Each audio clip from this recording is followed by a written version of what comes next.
My question to the general investment community is, notwithstanding the technological developments, credit companies need on-lending capital to lend and collect and lend and collect.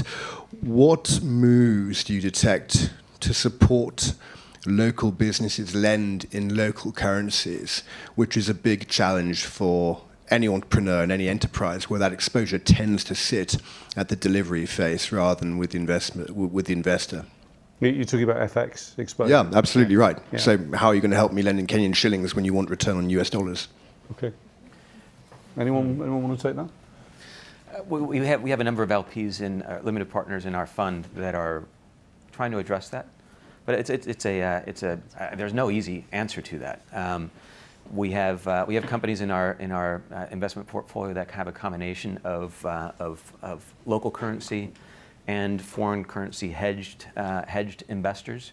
Part of it depends on how high your yield is. We have in one of our companies, Neo Growth, which provides lending to small and mid-sized businesses secured through payment flows, a mix of both local and international. The internationals are hedged, but the returns are high enough that even on a hedged basis, it's interesting, particularly for European investors that are used to a very, very low yield environment. Same with our invoice financing company in Brazil. There's a very active, there's actually a very well-developed domestic capital market that they've been able to tap into. But they also have a lot of international investors through an international vehicle that are investing on a hedge basis, but it's a high enough return that they're doing quite well.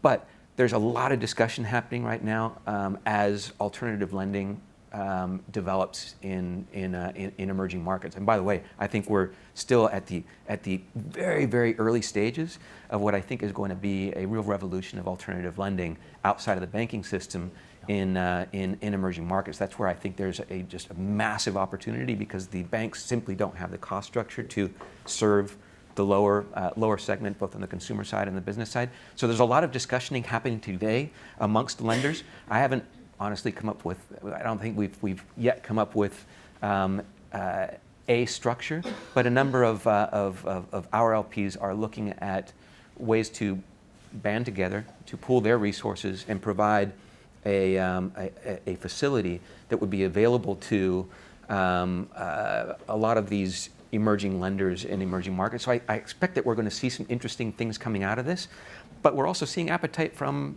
investors, international investors already, if the structure is correct and the yields are high enough to invest on a hedge basis. Suzanne, you just had a super quick comment, which is a little bit different, which is, one is to look at the remittance market and how are we tapping into the remittance market as a way to fund some of these businesses and these opportunities. And the other is, how are we've put so much energy into investment readiness for small and growing businesses in these countries. And I know we could also be talking about financial inclusion in the UK and Europe, but sticking with the emerging markets context, we haven't done anywhere near as much work in building the investor capacity in these local markets. Mm-hmm. And their appetite, their understanding, their awareness, their engagement around investing alongside with us.